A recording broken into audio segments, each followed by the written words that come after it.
Yeah, but I bet you Nightmare. No, I know Nightmare 2 has a higher rating. It's in the fives. Well, that's still But, kind of low, But, yeah. Freddy gets a little bit of love from people. Yeah, Nightmare on Elm Street Part 2 gets a 5.4. So, okay, I'm at number 5 now, and let's see. Vic has mentioned this movie at his number 8. Blake has not brought this movie up yet, and this is actually one of my favorite werewolf movies ever. Ever. Like, probably my top 3 behind The Howling and American Werewolf. Well, behind American Werewolf in London and The Howling. It's right there with The Howling, I have to tell you. And then right ahead of Dog Soldiers, it's Silver Bullet, my number 5. I fucking love Silver Bullet. I think it's great. I think it's an awesome werewolf story. It's not your classic werewolf story. It's like a werewolf in a fucking neighborhood. I also like Wolf, but it's been a long time since I've seen it. Point is, Silver Bullet's good shit, and I feel like it's underrated. I don't feel like a lot of people talk about that movie in 2018 as far as greats. I would agree. Another great thing that it had about it was the soundtrack. If I remember correctly, Jay Chataway did the soundtrack for a lot of the from the point of view werewolf stuff. You have that really almost Bernard Herrmann-ish psycho kind of like stabbing chord progressions and I liked really it. Weird Yeah. ethereal music. Oh yeah, it's a great movie. I kind of consider Silver you haven't Bullet. heard my full list yet, so it'll get some love. Oh, I didn't think you wouldn't. I knew it would be on your list somewhere because I knew you love this movie. I just wanted to say, Silver Bullet's a good movie to watch around 4th of July. That's the time period in which I like to watch Silver Bullet. It's a rare thing remember they have their to little see a 4th of horror July movie, celebration. Yeah, and it's rare to see a horror movie centered around that. We've got some Christmas horror movies, with like Silent Night, Deadly Night, and then we've got some of these other, things, that are holiday-ish, Halloween, obviously, and then, other ones, but you don't ever think of, 4th of July horror. This changed all that. I have a lot of respect for it, just for that. That and Gary Busey's a fucking lunatic. It's amazing. He's great in that movie. Corey Haim does a good job. It's just fun shit. Yeah, all right, so, man, sure. I guess Vic's up at number 5 now. Damn, I'm telling you, 1985 is a good fucking list in my opinion. At least the heavy hitters of it. Vic may disagree. Sure. Yeah. No, I mean I kind of agree. My number 5 is it's not your genre. There it is. Oh wow. There it is. I knew you'd have it on there. Cool. Oh yeah, dude. I'm gonna buy Vic 2 drinks. We kind of shit on 4, 5, and Freddy's Dead. I mean, there's some of them that deserve the shit, but I feel like Part 2 gets more shit than it deserves. And I think Vic probably agrees with me, because it's more of a slasher than a lot of the sequels. It is. It's a pretty good movie overall. I like it. And I want to mention something while we're talking about this. Remember, Vic, when we went to Georgetown Drive-In and they had, the bus from Nightmare on Elm Street? I mean, it wasn't actually from it, but that was the idea. Freddy's driving a bus. Oh, yeah. Yeah. I feel like Freddy's associated with buses and driving a bus because of this fucking movie. Which there's nothing wrong with. I think it's cool. I'm just saying. This is the first one I saw. And I remember the bus like it was yesterday. Like, that's what I remember about Freddy. So it makes sense.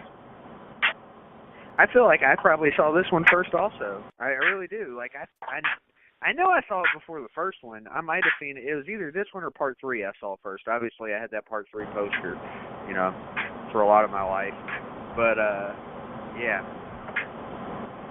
Part 2, I mean, show some love, people. We're doing it. Yeah, I mean, it was the first one that I had on VHS, actually. It's the first one I ever had on tape that I watched with regularity. Sure. All right, Blake. Well, that puts you at number 5 now, sir. Well, I'm going to go against the grain because that's what I do. I don't know if you guys have seen it. It's a little bit different. It's horror, but it's anime, and it's something I saw about, I want to say probably about a good 5, 6, 7 years ago. I really fell in love with it. My wife liked it. It's Vampire Hunter D. I recommend it. It's bloody.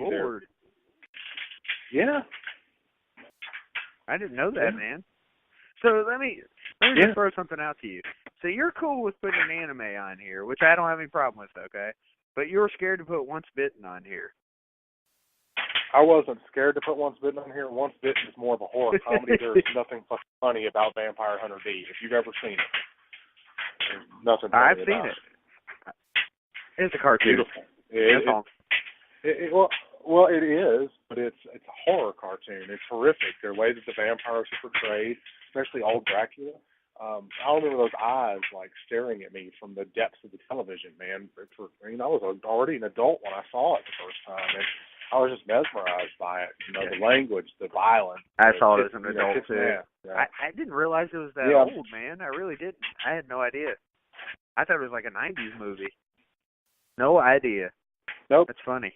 Nope. I didn't realize it was '85 either, to be honest, until I started researching it, and I was like, this holds up surprisingly well to today's anime standards. So Blake, because, Go ahead. Then that puts you and me in a unique class here, that we're the only ones that have two different vampire movies, because I don't think Vic's going to have Once Bitten. Maybe I'm wrong, but I've got it on mine. And then you've got Vampire Hunter D on yours. So we get the kind of unique list here. And we both have Ghoulies, which I don't know if Vic's going to have that either, but we'll see. You never know with Vic. Never know. But good choice, man. I do like Vampire Hunter D. I just wouldn't have thought of it, Maybe the only anime I watch. My job to remind you of that, Blake, have I ever told you that, like, the stories of anime are great, but I can't watch anime because the fucking animation annoys me really bad. Like, it drives me crazy because it looks so weird. I know wouldn't be I know the reason, first one, but I can't get into it. Yeah, it bothers me bad. Like, I won't watch Castlevania on Netflix for that reason. I've never heard the argument that it was the animation. I've heard the argument that people try to follow the characters' mouths moving when it's usually an English dub over Japanese. That's the most problem Well, it's better than subtitles, though. Well, yeah, for sure. I mean, subtitles, which I keep them on because I'm partially deaf in my left ear and I have kids, so I always keep the subtitles on. They used to annoy me when I first started doing it, but now it doesn't bother me. But yeah it's Vampire Hunter D, man, and so we're on to 4, right? That's where we're at. Yeah, we're on to 4, and that means I'm up at number 4. And Jesus Christ, nitty gritty for sure. Now, this is one that, Silver Bullet you could probably put there too, but on maybe another year it could easily be number 1, and anything above it could easily be number 1 on any other year. But it ends up at number 4 because this one was so fucking top-heavy for me, and that's Fright Night. I love Fright Night. It's one of my favorite vampire movies, probably in my top 3. It's not like a scary vampire movie, but it's fucking fun, and it's funny, and it's just a good time, and I love the cast. So Fright Night's a cool movie, and I'll take it over Lost Boys, just saying. Just saying. I'm sorry, for Bill.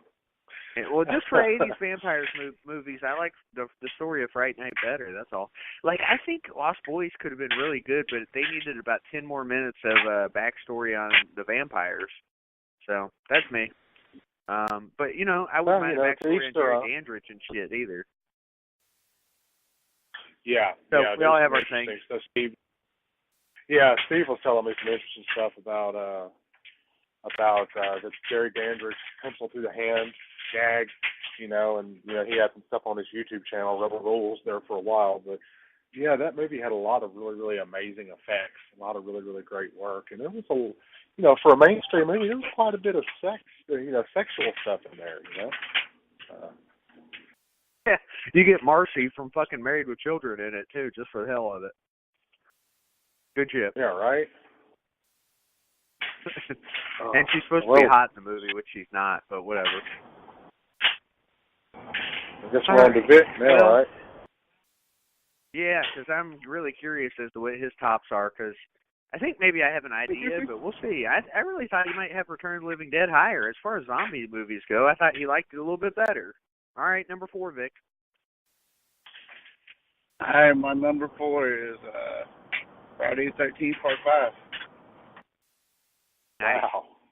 It's funny, Vic, because we both had that one spot above A Nightmare on Elm Street Part 2. Don't respect. We had to prove the dominance, other I guess. Well, I You already mean, know. they're both the black sheep of the franchises, or one of the black sheep, but I think both of them don't get enough credit. My opinion. I agree 100%. I would agree with that. Yeah.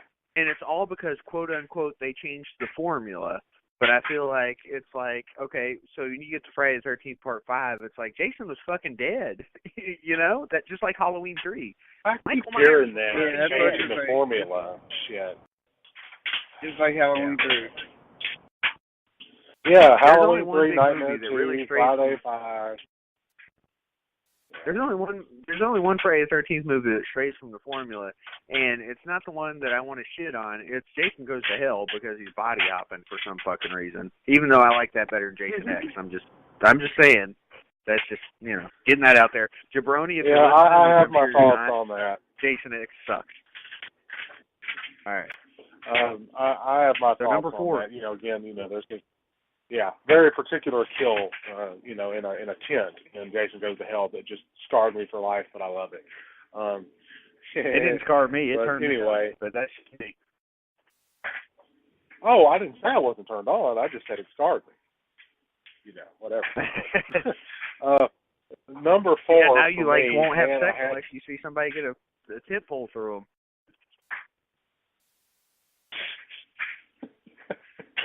We have such sights to show you. Oh, all right, shit. number 4. Anyway, number 4 for me, you know, we've had so many great movies on the list. This one was higher for me because it's one of the first 80s vampire films that I saw, or not vampire, werewolf films that I saw, and it had great music, and it had a great cast, and something about the 4th of July, man, and all hell breaking loose. Silver Bullet, man. Silver Bullet. All the way. Yeah. Hell yeah. So you've got a 1 spot higher than me. Nothing wrong with that.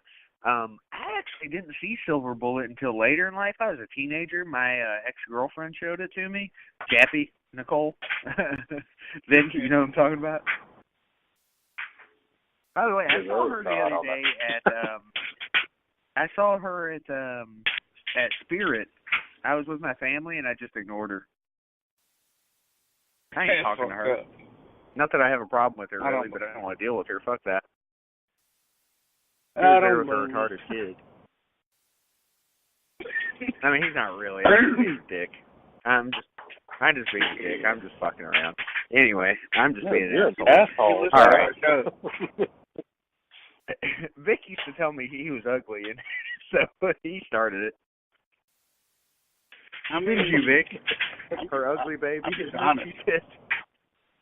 Yeah, I think I said it once or twice. Vic's an evil heel. All right. I guess I'm up at number 3 now. And fuck me. I mean, it is hard now. It is hard. But I got. What is hard, and who's fucking really you with it, and how hard is it? No, I need to know. I'm going to decline to comment right now. But Re-Animator has. Hey, it came out of your mouth, buddy. You better show some respect for Jeffrey Combs, Blake, with your number 7 for Re-Animator. It's just disappointing. Jeffrey Combs is the fucking man. He was in Fright Night, or not Fright Night, Frighteners. He was in House on Haunted Castle Hill, Freak. and then he's in Castle Freak. Yeah. And I got to see him at Scarefest again, and he's Joel Robinson for Scat. Seriously, he couldn't have been any nicer the 2 times I've met him. Like, I thought he was awesome. But I love Re-Animator. I think it's a cool kind of a change to the Frankenstein story, and it's just fun. So, love me some Re-Animator. And that's my number 3. And I'm fucking toasted. I've been sitting here just continuing to drink while we've been on the show, and once I stand up, it's going to be really bad for me. Awesome. Really bad, because I still got to get up the stairs.